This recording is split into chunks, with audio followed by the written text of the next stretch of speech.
بسم اللہ الرحمن الرحیم۔ مسابقے کی تیاری کیسے کریں؟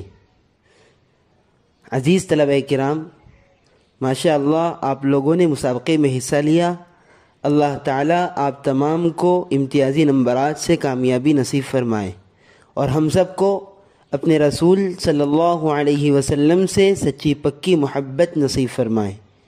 اس ویڈیو میں ہم آپ کو مسابقے کی تیاری کے متعلق بتائیں گے تاکہ آپ کو اس سلسلے میں پریشانی کا سامنا نہ کرنا پڑے۔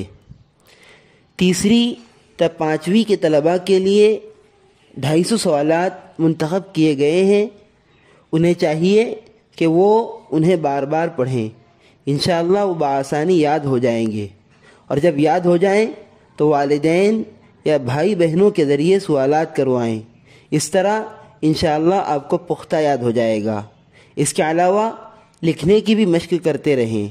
سوالات خود سے سوچیں اور ان کے جوابات اپنے اعتبار سے کاپی میں مختصر انداز میں لکھتے رہیں، اور اس بات کا خیال رکھیے کہ آپ کی املا وغیرہ کی غلطیاں نہ ہونے پائے، یعنی آپ جس چیز کو الف کے ساتھ لکھا جاتا ہے اسے الف کے ساتھ ہی لکھیں، حمزہ کے ساتھ نہ لکھیں، یا جو چیزیں حمزہ یا ہا کے ساتھ لکھی جاتی ہیں انہیں اسی طرح لکھیں۔ اس چیز کا خاص خیال رکھیں۔ چھٹی تا 9ویں جماعت کے طلباء کے لیے تاریخ الاسلام نامی کتاب کا انتخاب کیا گیا ہے۔ اس کو یاد کرنے کا طریقہ بھی آسان ہے۔ انہیں سوالات کو بار بار پڑھ کر جواب پڑھنا ہے، انشاءاللہ بات ذہن میں بیٹھ جائے گی۔ جو مشکل معلوم ہو اس پر پینسل سے نشان لگا دیں اور بار بار اس پر نگاہ ڈالتے رہیں۔ سوال و جواب کے بعد کتاب میں خلاصہ بھی پیش کیا گیا ہے، اس کو خاص طور سے پڑھیں کیونکہ وہ سبق کا نچوڑ ہوتا ہے۔ ایک مرتبہ مکمل ہونے پر بار بار پڑھیں۔ جب یاد ہو جائیں تو آپ بھی سوالات کو پڑھ پڑھ کر اپنے اعتبار سے جوابات لکھتے رہیں۔ کبھی کبھی اپنے بڑوں سے سوالات کروائیے اور زبانی جواب ان کے سامنے دینے کی کوشش کیجیے۔ اس طرح آپ میں ہمت بھی پیدا ہوگی اور حوصلہ بھی پیدا ہوگا۔ چھٹی سے 9ویں جماعت کی طالبات کے لیے پیارے نبی کی پیاری صاحبزادیاں کتاب کا انتخاب عمل میں آیا ہے۔ اس کی تیاری کا طریقہ یہ ہے کہ ایک عنوان کے تحت مضمون کو پڑھا جائے، پھر اس میں کیا کیا امکانی سوالات ہو سکتے ہیں وہ تیار کریں اور ان کا جواب اپنے الفاظ میں دینے کی کوشش کریں، جس کا نمونہ میں آپ کے سامنے پیش کرتا ہوں۔ یہ میں نے کتاب سے ایک اقتباس آپ کے لیے لیا ہے۔ میں آپ کو بتاتا ہوں کہ کس طرح تیاری ہوتی ہے اور کس طرح سوالات نکالنے ہوتے ہیں۔ دیکھیے اس میں ہے کہ ابو لہب اگرچہ محمد الرسول اللہ صلی اللہ علیہ وسلم کا چچا تھا۔ دیکھیے ابھی اس عبارت میں آپ دیکھیں گے تو یہاں سے ایک سوال نکل سکتا ہے کہ ابو لہب آپ صلی اللہ علیہ وسلم کا کون تھا، یا اس طرح سوال ہو سکتا ہے کہ وہ آپ صلی اللہ علیہ وسلم کا کون سا چچا تھا جو آپ کو تکلیف دیا کرتا تھا مگر آپ کا سب سے بڑا دشمن بھی یہی تھا۔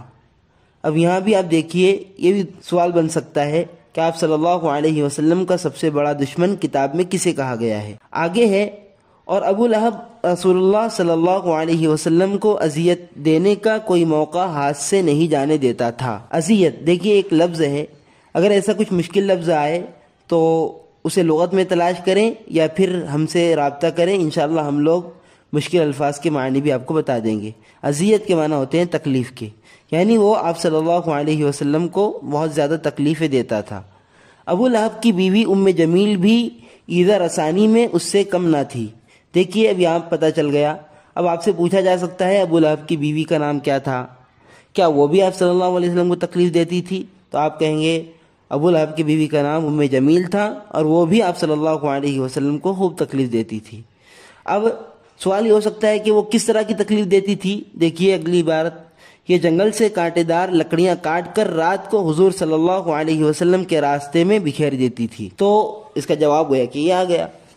جب ان کے ظلم کی انتہا ہو گئی تو اللہ تعالیٰ نے سورہ لہب نازل فرمائی۔ اب یہ پوچھا جا سکتا ہے آپ سے سورہ لہب کس وقت نازل ہوئی، تو آپ لکھیں گے کہ ابو لہب آپ صلی اللہ علیہ وسلم کو بہت زیادہ تکلیفیں دیا کرتا تھا، اسی طرح اس کی بیوی بھی آپ صلی اللہ علیہ وسلم کو خوب تکلیفیں دیتی تھی، تو اس وقت آپ صلی اللہ علیہ وسلم پر اللہ تعالیٰ کی طرف سے یہ صورت نازل ہوئی، تبت یدا ابی لہب وتب ما اغنى عنہ مالہ وما کسب سیصلی نارا ذات لہب وامرأته حمالۃ الحطب فی جیدہا حبل من مسد۔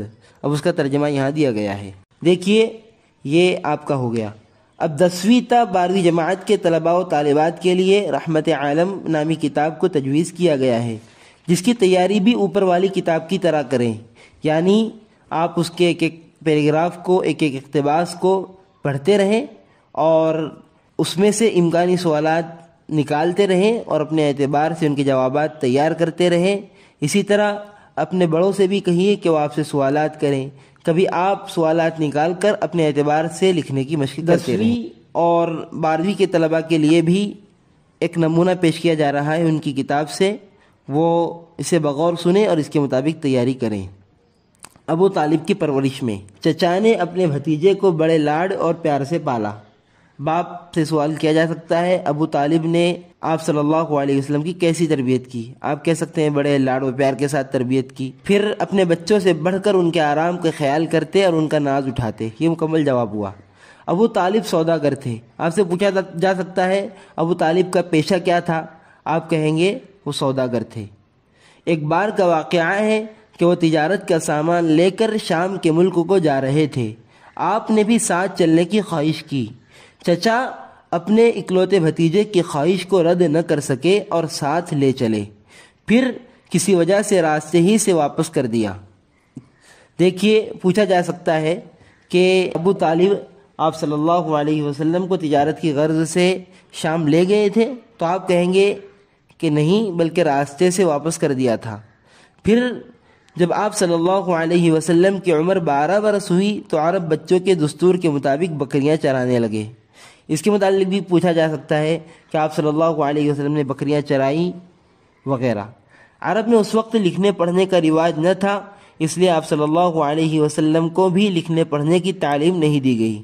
پوچھا جا سکتا ہے آپ سے کہ آپ صلی اللہ علیہ وسلم نے تعلیم حاصل کی، اور اگر کی تو کیوں، اور نہیں کی تو کیوں نہیں کی؟ تو آپ کہیں گے آپ نے تعلیم حاصل نہیں کی، اور اس لیے نہیں کی کہ عرب میں اس وقت لکھنے پڑھنے کا رواج نہیں تھا۔ البتہ اپنے چچا کے ساتھ مل کر کاموں کا تجربہ سیکھنے لگے۔ رفتہ رفتہ آپ صلی اللہ علیہ وسلم جوانی کی عمر کو پہنچے۔